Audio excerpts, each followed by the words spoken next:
고린도서를 계속하고 있는데요. 여러분, 이 고린도 교회는 정말 다양한 이유들 때문에 혼란을 겪고 있었죠. 사실은 이 고린도 교회 교인들이 예수를 제대로 믿고 있었다면 있을 수 없는 일, 안 일어나도 되는 일들인데 이렇게 이 고린도 교회가 혼란에 빠지게 된 것은 아무래도 교인들이 예수를 믿는 이 신앙을 얕잡아 본 것이 아닌가, 그런 생각이 들어요.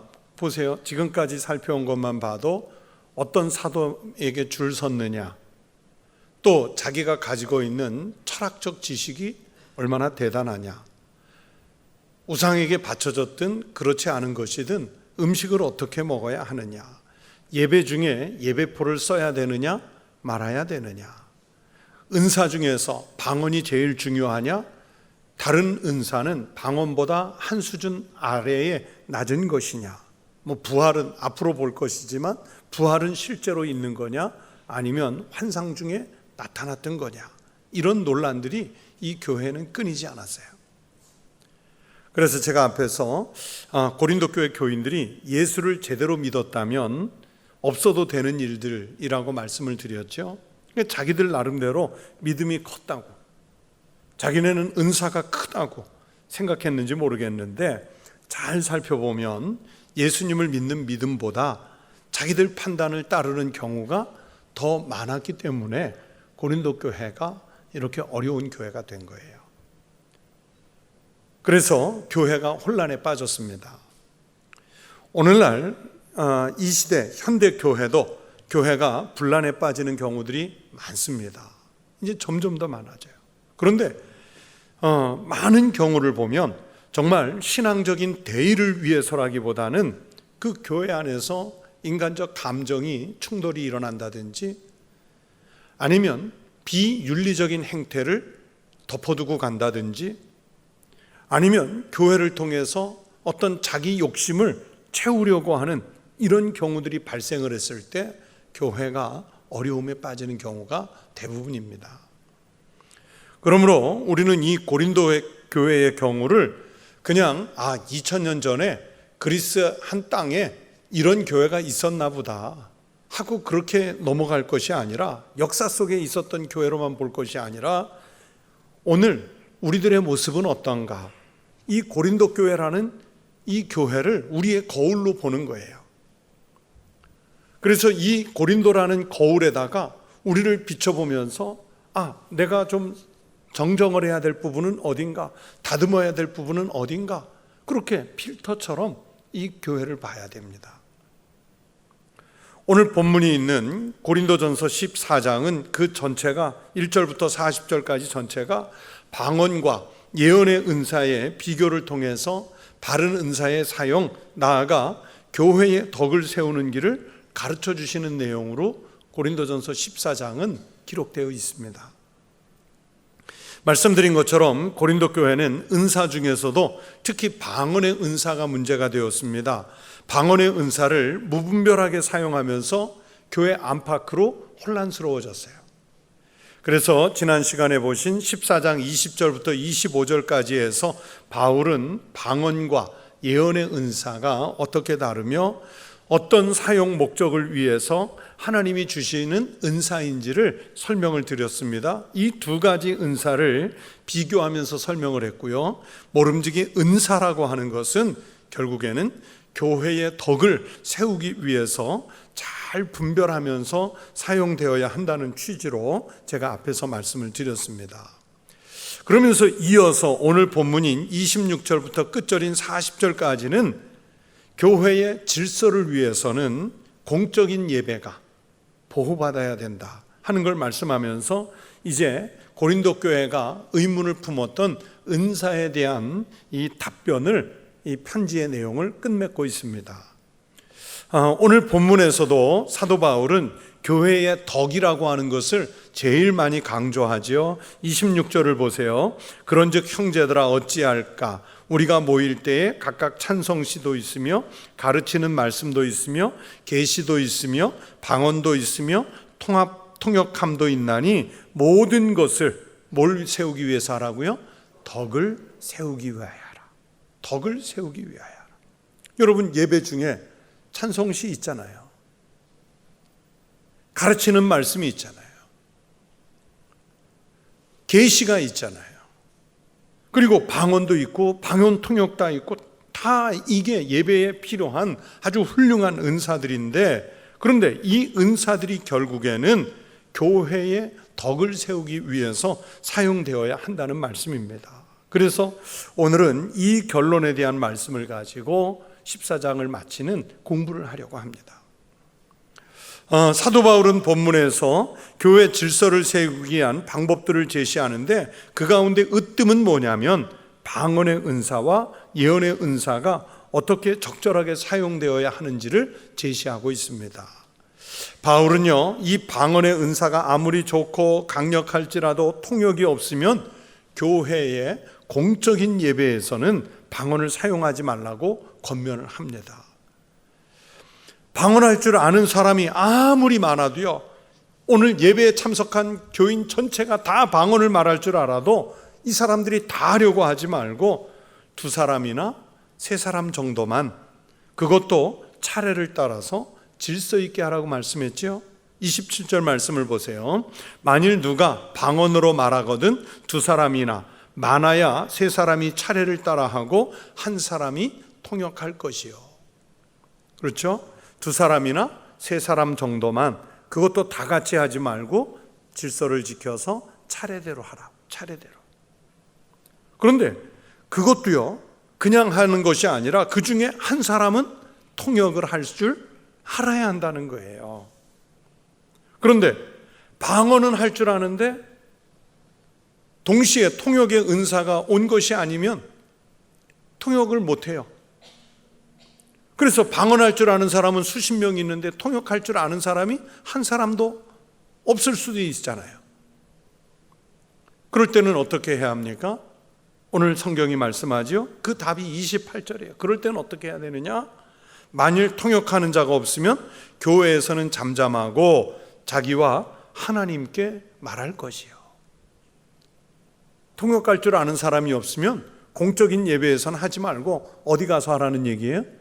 자기 혼자 기도할 때, 기도실에 들어가서 기도할 때, 자기가 골방에 들어가서 기도할 때, 아니면 깊은 산중에 기도원에 가서 기도할 때, 그때 혼자 하라는 거예요. 왜냐하면 그 방언은 하는 자기와 누구만 아느냐? 들으시는 하나님만 알기 때문에. 자, 이렇게 말씀하는 이 말씀 속에 내포하고 있는 뜻이 있습니다. 여러분, 방언의 은사를 가진 사람이 다 방언을 말하면 교회라는 이 공동체가 그 알아듣지 못하는 말 때문에 혼란스러워질 수가 있어요. 그래서 반드시 통역의 은사가 있는 사람을 세우라는데, 만약에 통역할 줄 아는 사람이 있어서 다 통역을 해 줄 수 있어도 그래도 2사람이나 3사람 정도만 하라는 거예요. 한꺼번에 여러 사람이 동시에 나서서 다 같이 방언을 하면 교회는 시끄러워집니다. 그리고 안 믿는 사람이 볼 때는요, 그 상황을 이해할 수도 없고 그냥 이해 못하고 넘어가는 게 아니라 뭐라고까지 얘기하냐면, 지난 시간에 말씀드린 대로 교인들이 이상해. 밀의 종교, 밀교 사람들 같아. 자기들끼리 모여서 뭐라고 샬라샬라 하는데 미쳤나 봐. 그렇게 얘기할 수 있어요.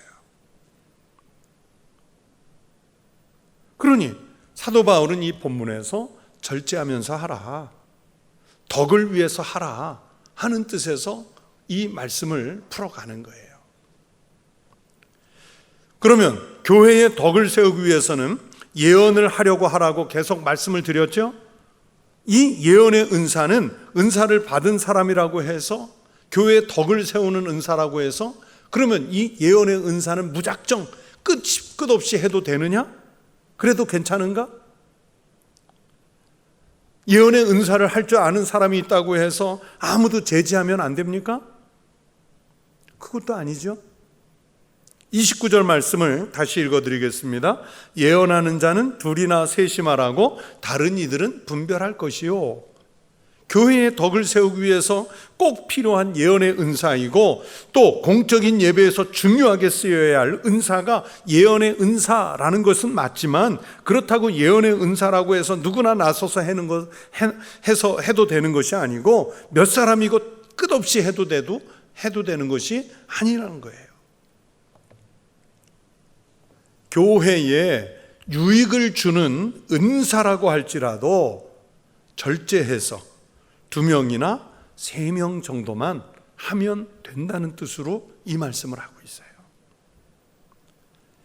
여러분, 사자성어 중에 과유불급이라는 말이 있죠. 과유불급, 무슨 뜻입니까?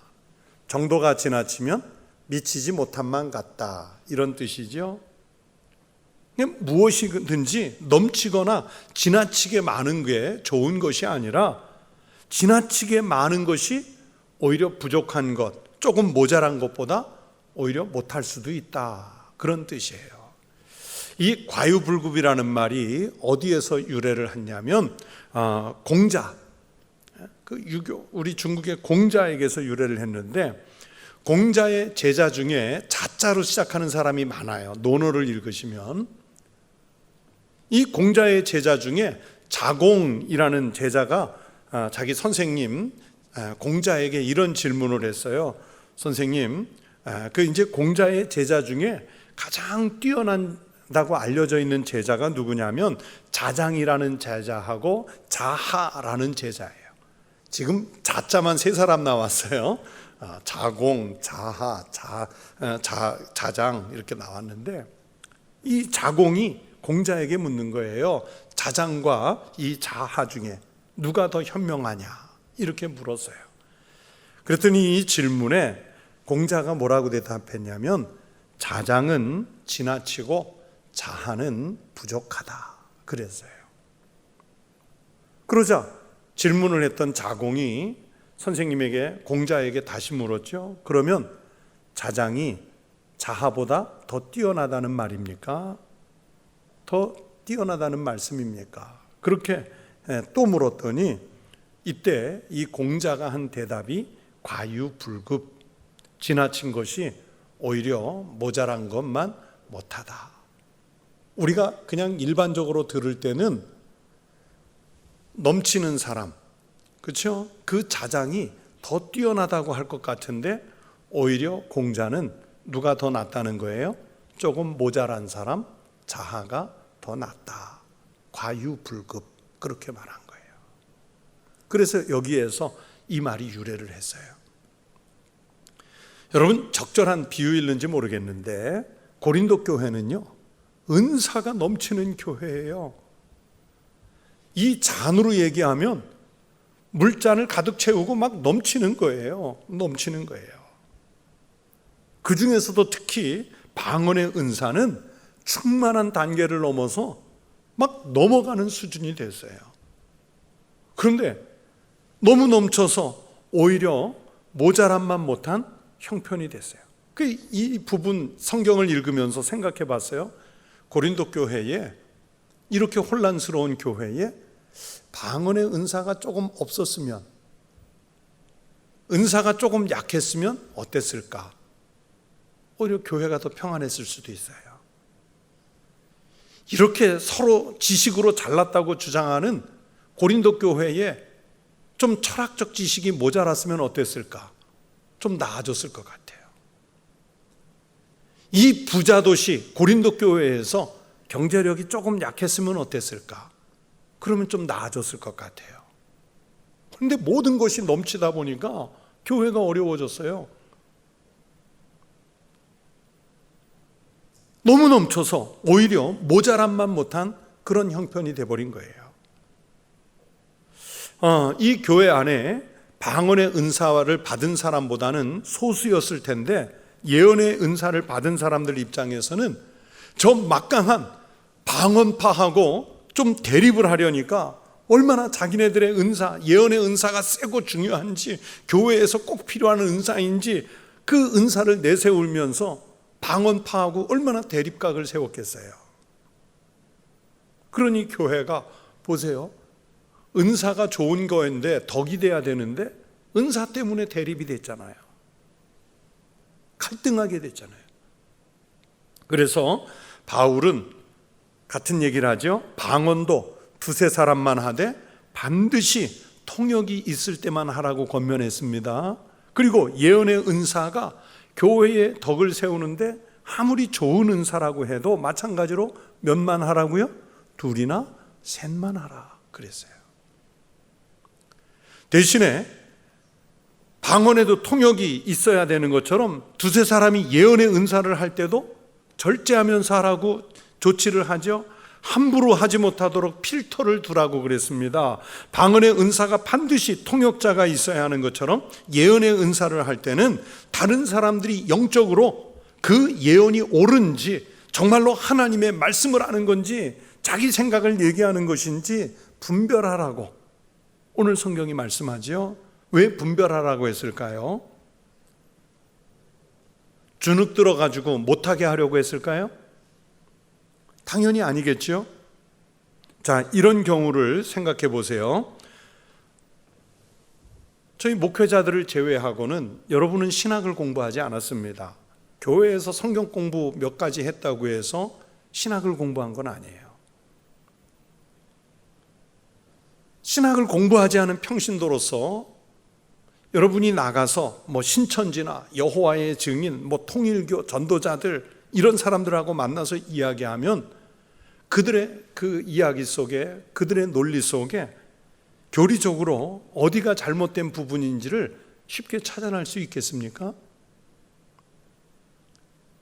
오히려 잘 훈련받은 그 신천지 또는 여호와의 증인 파수꾼들하고 여러분이 싸워서 이길 수 있는 사람이 오히려 정통교회에는 더 없어요. 못 이겨 먹어요. 당신들 이 이야기가 잘못됐어 하고 마음껏 여러분 반격해낼 수 있으세요? 분별이 쉽지 않습니다.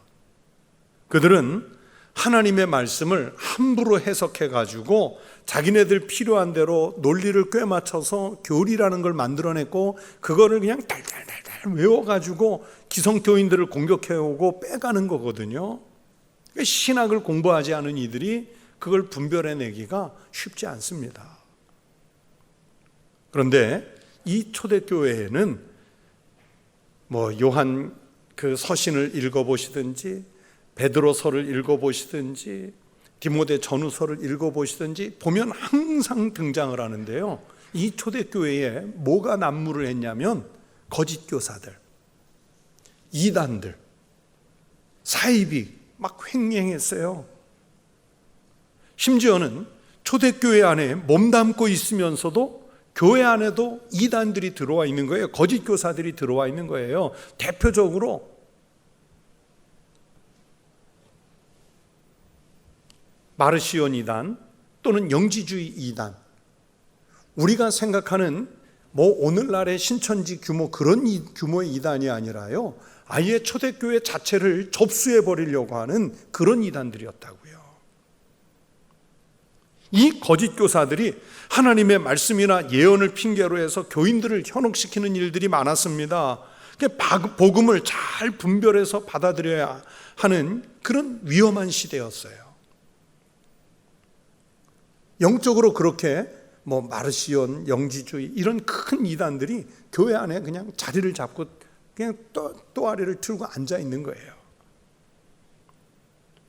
그런 상황에서 이 철학적으로 무장한 이단들이 예언이라는 은사로 복음을 왜곡해서 말하면 교인들은요 속수무책으로 당하거나 넘어갈 수도 있는 그런 상황입니다. 여러분 교회 다니면서도 어떤 사람이 나 손금 볼 줄 알아. 손 좀 봐보십시다. 나 관상 볼 줄 아는데 사주를 좀 볼 줄 아는데 아유 얼굴에 애군 꼈네. 아유 이렇게 생명선이 짧어. 그러면 당장에 내가 교회 다닌다는 건 잊어버리고 생명선이 짧대는데 몇 살까지 사나. 거울을 들여다보면서 얼굴에 사주가 어둡고 그늘이 졌다는데 뭐가 꼬였을까? 그 아무 쓸데없는 걱정인데 그 말 한마디에도 걱정하고 거울 보고 되새겨 보잖아요. 안 그런 것처럼 표정 짓지 마세요. 다 그러는 거 알고 있어요. 누가 손금 봐준 잘 본대 그러면 자기도 모르게 나도 봐줘 하는 게 그런데 그런 정도의 차원이 아니라고요. 아주 잘 준비된 이단들이 공격해 온다고요. 예언이라는 이름으로.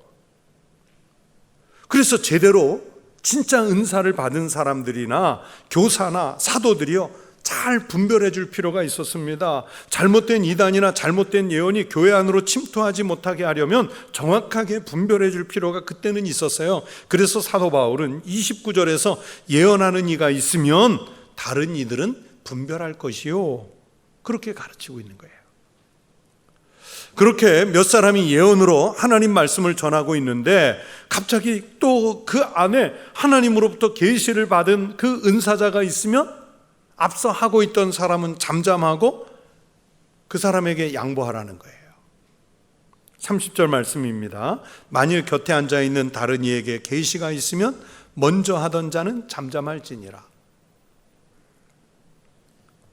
예언보다 나중 계시가 더 크다는 뜻이 아닙니다. 먼저 자리를 내주는 미덕을 말씀한 것이고 또 바른 교훈과 유익이 더 큰 것을 택하라는 뜻의 말씀입니다. 31절에서 그 의도를 이렇게 말씀하지요. 모든 사람으로 권면을 받게 하기 위하여 하나씩 예언할 수 있느니라. 순서가 또 올 테니까 이번에 양보하고 조금 기다리면 그 순서가 또 올 테니까 먼저 양보해 주라는 거예요.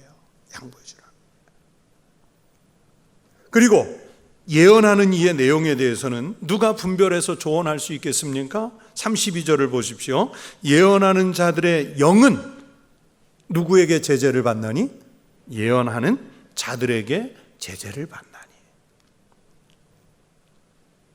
예언의 은사의 내용을 모르는 사람은 조언할 수가 없어요. 그래서 예언하는 이의 그 말씀에 대해서 분별해서 조언할 수 있는 사람은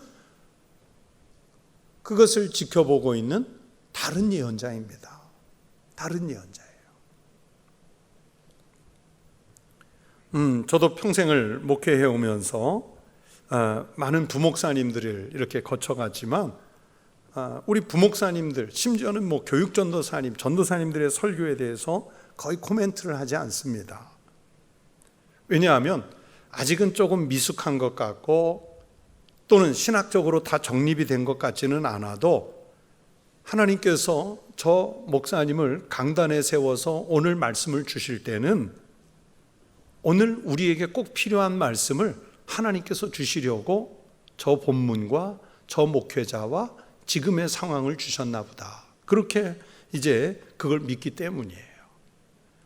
나는 벌써 목회만 수십 년 했고 이제 갓 안수받아서 2, 3년밖에 안 된 목사님이니까 어리고 그냥 연조를 가지고 이렇게 함부로 말할 수가 없어요. 왜냐하면 그 목회자도 하나님이 세웠기 때문에.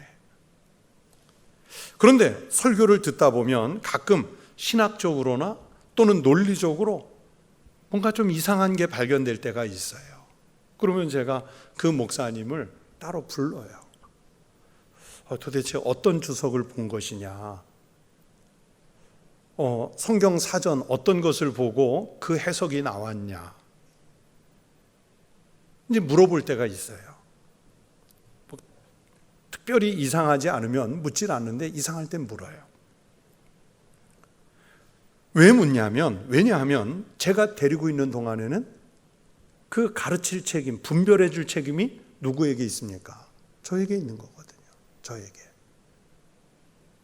이미 신학교를 과정을 다 마치고 졸업하고 안수를 받았는데 신학교 교수님에게 매번 원고 보내서 점검받을 수는 없잖아요. 그걸 가르칠 권리와 책임은 그래서 저에게 있는 거예요. 이 고린도 교회는 방언하는 사람과 예언하는 사람이 뒤엉켜서 무질서해졌고 그것 때문에 그래서 공적인 예배가 제대로 진행되지 못하는 상황까지 가고 말았습니다. 그래서 바울은 질서 있게 하라고, 모든 것을 품위 있게 하라고 말씀한 겁니다. 40절을 보십시오. 모든 것을 품위 있게 하고 질서 있게 하라. 그래서 오늘 설교 제목도 어떻게 잡았어요?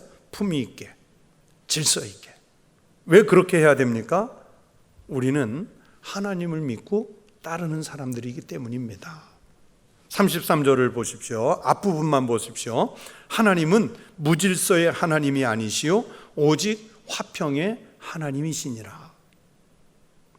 우리 하나님이 질서가 있으시고, 우리 하나님이 우리가 감히 범접할 수 없는 품위가 있으신 하나님인데, 우리가 함부로 하나님의 질서와 품위를 깨뜨리면 안 되지 않습니까?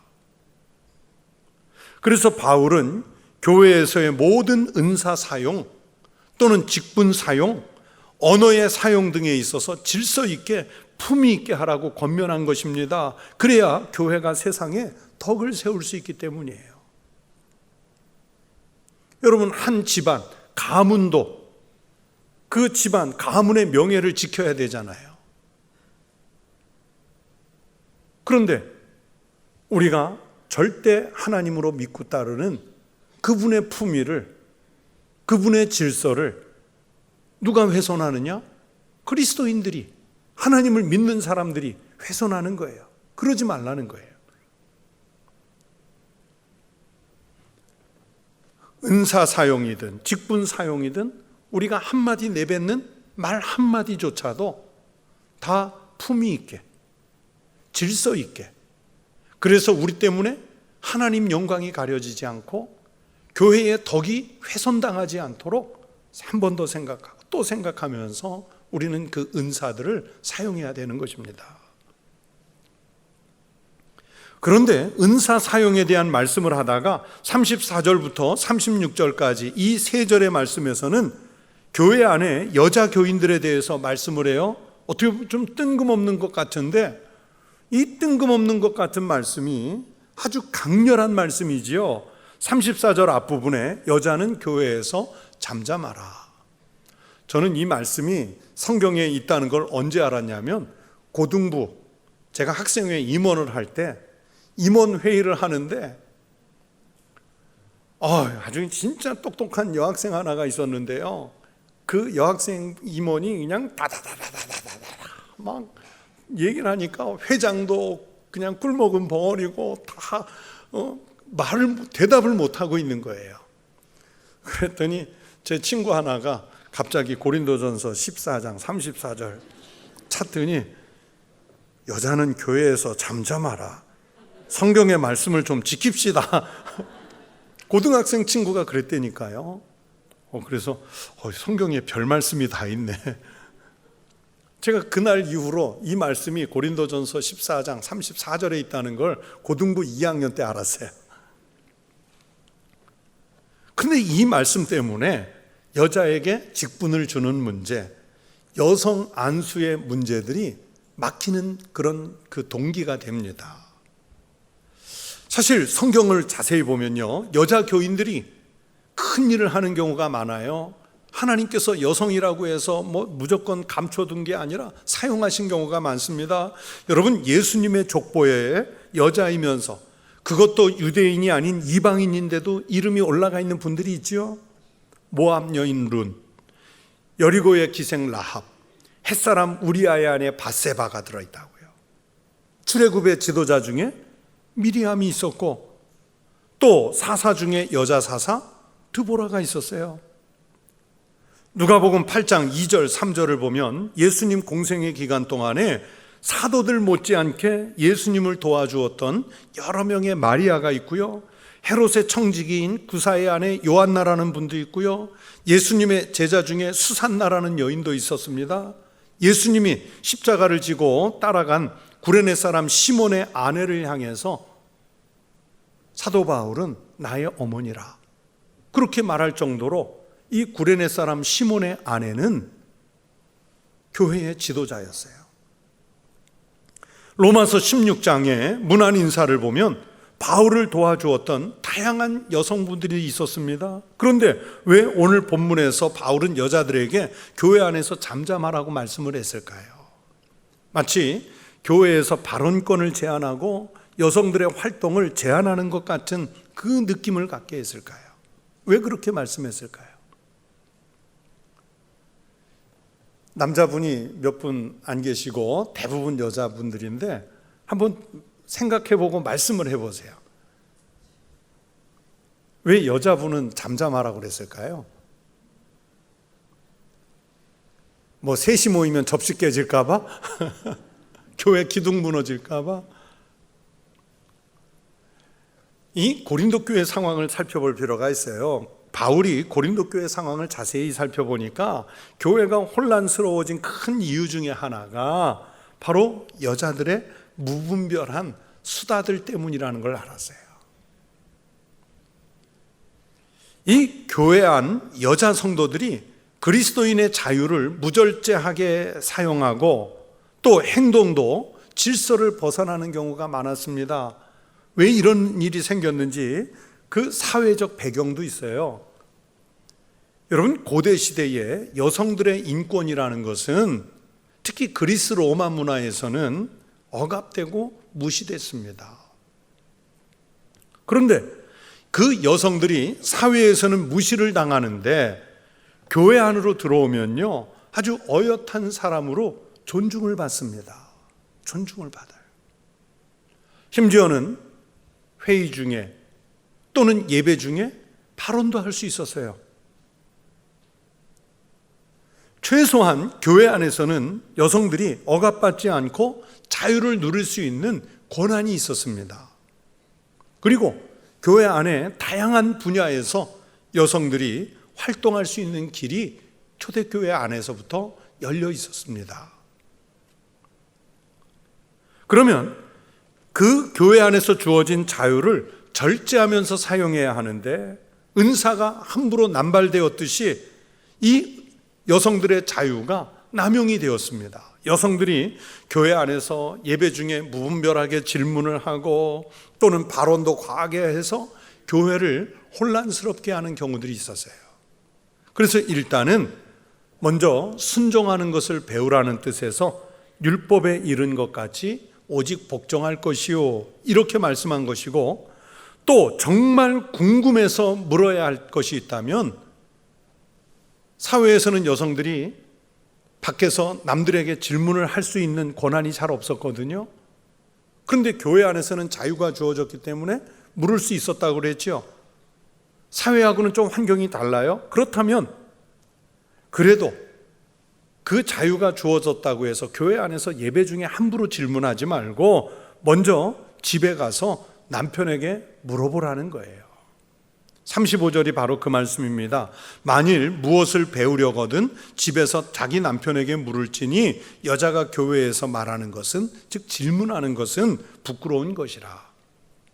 이 말씀은 남성이 여성보다 우월하다, 남성이 사회생활을 더 많이 하고 경험을 더 많이 했으니 더 지혜롭다, 이런 뜻이 아닙니다. 여러분, 고대 시대의 이 사회적 문화적 배경을 보고 그래서 이 말씀을 이해해야 한다는 뜻입니다. 여성들도 교회 안에서는 무엇을 말하기 전에 먼저 뭐부터 생각해야 되느냐? 교회의 덕을 생각해야 되고, 또 무엇을 말하기 전에 교회의 질서를 먼저 생각해야 하고, 그래도 교회의 질서와 교회의 덕을 위해서 꼭 해야 한다면 그것도 어떻게 해야 되느냐?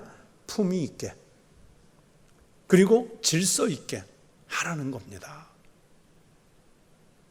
여러분, 교회 안에서 큰 영향력을 가진 여성이 있을 수 있습니다.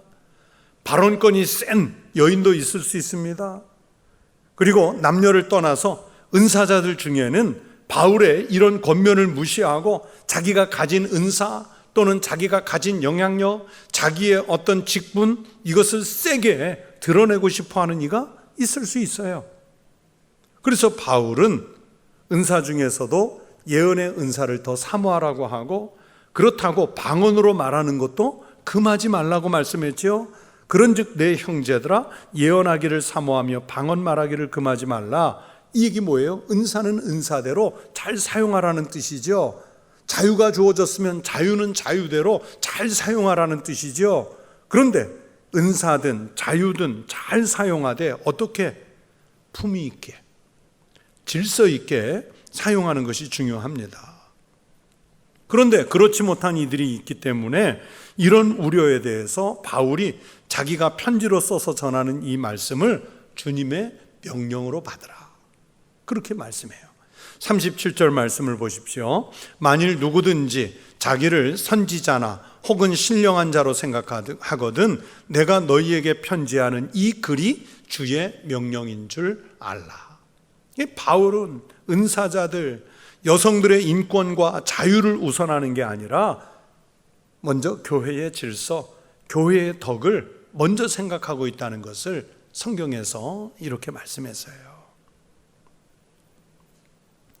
여러분, 오늘날 분열과 갈등을 겪는 교회들을 정말 많이 볼 수 있습니다. 그런데 그런 그 갈등과 분열 또는 혼란에 빠진 교회들을 보면 교회를 어렵게 하는 이들이 누구냐? 교회 지도자들이에요. 그들이 그 교회 안에서 마치 하나님의 뜻인 양 행동하지만 곁에서 지켜보는 입장에서는 하나도 품위가 있어 보이지 않아요. 질서가 있어 보이지 않아요. 좋게 표현해서 품위가 없다, 질서가 없다 말하는 것이지 적나라하게 말하면 천박해 보여요. 어떻게 저렇게 교회를 함부로 대하고 사람을 함부로 대하고 함부로 말을 하고 함부로 은사 사용하고 함부로 자기 은사 직분 자랑하고, 천박해 보이는 거예요.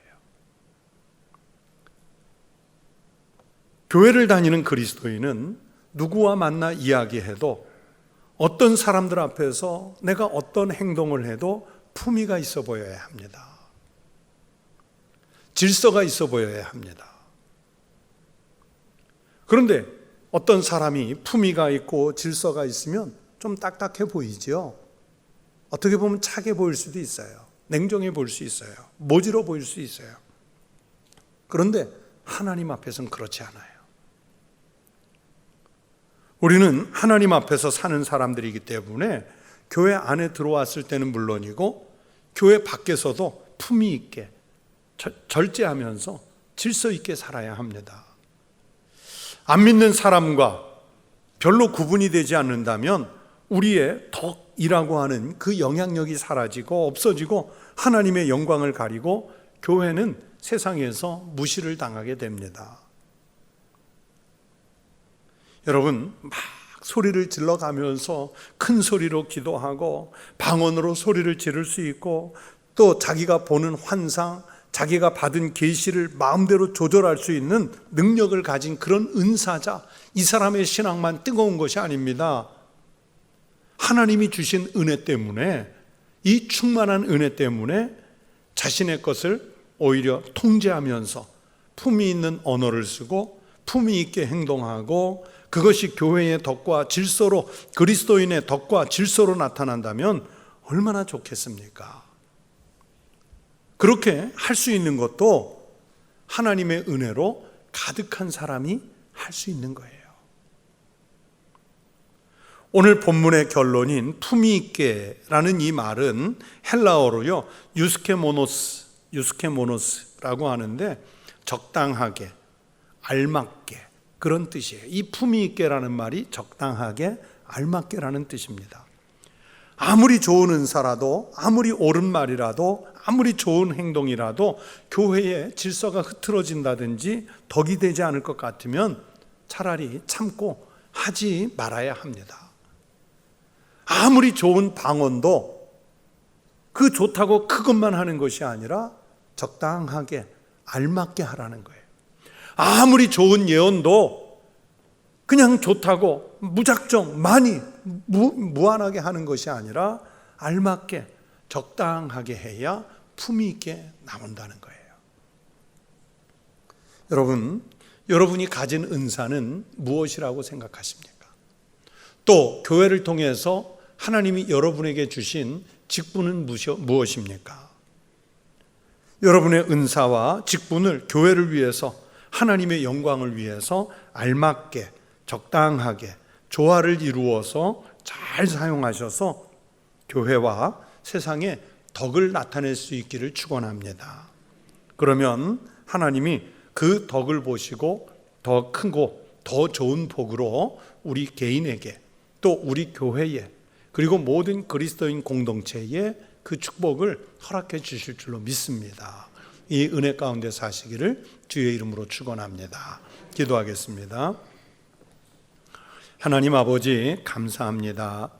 저희들에게 하나님께서 각각의 재능과 형편과 상황에 따라 은사를 주셔서 그 은사로 교회의 덕을 위해 쓰게 하시고 그 은사로 하나님의 영광을 나타낼 수 있게 해 주셔서 감사합니다. 또 교회를 통해서 저희들이 직분을 받게 하심도 감사합니다. 우리가 가진 직분이 무엇이든지 오직 하나님 영광과 교회의 질서와 덕을 위해서 적절하게 알맞게 사용할 수 있는 그런 지혜를 저희들에게 허락하여 주시옵소서. 그리고 교회가 이곳에 그리고 이 시대에 존재함으로써 세상에 그리스도인들의 영향력이 더 아름답게 발산할 수 있도록 축복하여 주시옵소서. 그렇게 적절한 은사 사용자들이 많아져서 교회는 충만하고 세상에는 그리스도 예수의 빛과 소금의 역할을 잘 감당할 수 있게 해 주시옵소서. 감사하오며 예수 그리스도의 이름으로 기도드리옵나이다. 아멘.